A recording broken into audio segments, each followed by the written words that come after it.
Salam sejahtera para penonton sekalian. Di dalam video yang pertama ini, saya akan menceritakan keadaan Kampung Pasir Tengah, sebuah kampung etnik Rara di daerah Lundu. Ini saya tengok pas saya tanya tu pendidik kantor dia tidak ada apa-apa ilmu sekolah ini. Tu yang kau tengok apa dia sudah ada apa? Sini saya tanya apa ini tidak ada peruntukan pendidikan ada peruntukan tapi kita punya Pasir Tengah sekolah memang ada tapi apa dia tidak ada dia cakap. Supaya kita tidak lupa untuk terus berusaha untuk mengubah kehidupan kita terus-menerus. Kampung Pasir Tengah merupakan satu perkampungan yang majoritinya didiami oleh suku etnik Rara. Dan suku etnik Rara ini adalah dalam kumpulan Salako Bidayuh. Kampung ini merupakan sebuah perkampungan yang terletak di daerah Lundu. Untuk sampai ke kampung ini, kita boleh menggunakan pengangkutan jalan raya yang digunakan sejak dahulu lagi bagi menghubunginya dengan tempat-tempat lain. Pada awal 1990-an, penduduk kampung ini hidup dalam keadaan yang sangat mencabar. Cabaran-cabaran ini adalah ekoran ketiadaan kemudahan asas seperti listrik, sumber air yang bersih dan berterusan, dan ketiadaan jalan raya yang sempurna untuk menghubungkan kampung ini dengan kampung-kampung yang lain. Oleh yang demikian, jika Anda ingin ke Pekan Lundu pada ketika itu, kita perlu bangun seawal jam 4 pagi untuk berjalan kaki dari kampung hingga ke simpang Jalan Biawak, kira-kira 1 jam perjalanan. Dari simpang Jalan Biawak pula, kita akan menunggu perkhidmatan bas untuk membawa kita ke Pekan Lundu.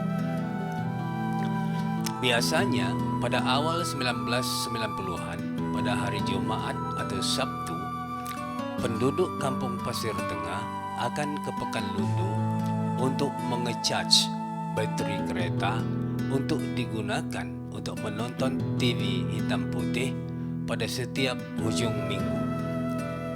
Mereka berbuat demikian karena ketiadaan sumber listrik yang sempurna.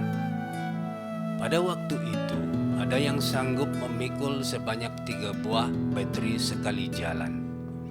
Untuk mendapatkan sumber makanan pula, penduduk kampung ini hidup berumah ataupun bertani. Di samping itu, mereka juga menoreh getah secara kecil-kecilan untuk menampung perbelanjaan seharian. Untuk mendapat sumber lauk, mereka akan pergi berburu dan memancing di sungai-sungai kecil yang berdekatan dengan kampung. Kegiatan harian penduduk di Kampung Pasir Tengah pada tahun 1990-an adalah bertani dan berkebun. Ada yang berkebun lada dan ada juga yang berkebun getah. Kehidupan mereka adalah sempurna, dan juga ada juga yang kita lihat seperti guys pagi makan pagi dan guys petang makan petang.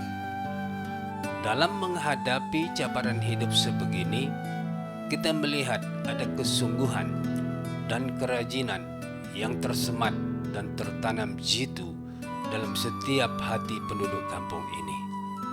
Mereka adalah golongan etnik yang tidak mudah putus asa, selain terus berusaha dan berusaha, sehingga ada sesetengah pemuda atau pemudi dari kampung ini merantau hingga ke bumi Malaya untuk mencari rezeki. Sikap merantau ini telah tertanam dalam diri anak muda mereka untuk terus mencari makna kehidupan yang lebih sempurna ke arah perubahan. Yang uniknya, saudara-saudara, masyarakat di dalam etnik ini adalah sangat bekerja sama, dan mereka bekerja sama dalam semangat yang jitu dan baik. Selain mesra, budi bahasa mereka adalah tinggi. Mereka hidup seolah-olah satu keluarga yang besar.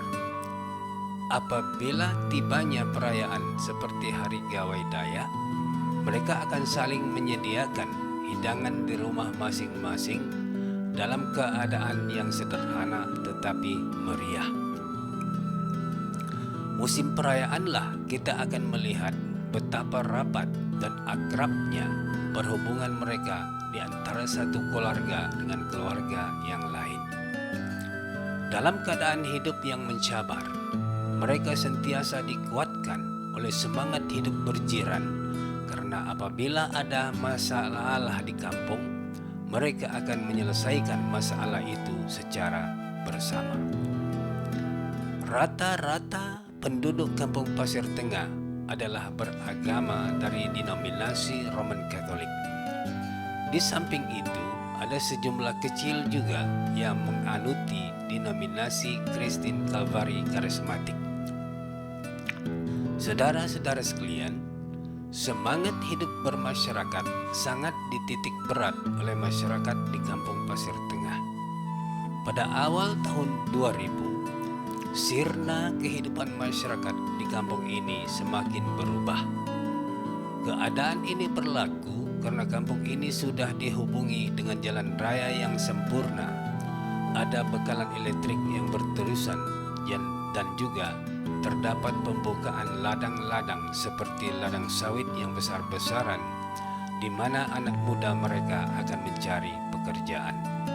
Sekarang terdapat beberapa orang dari kampung ini yang menjadi pengurus atau mandor di ladang-ladang ini, di samping ada yang bekerja sebagai pemandu lori, juga sebagai kontraktor.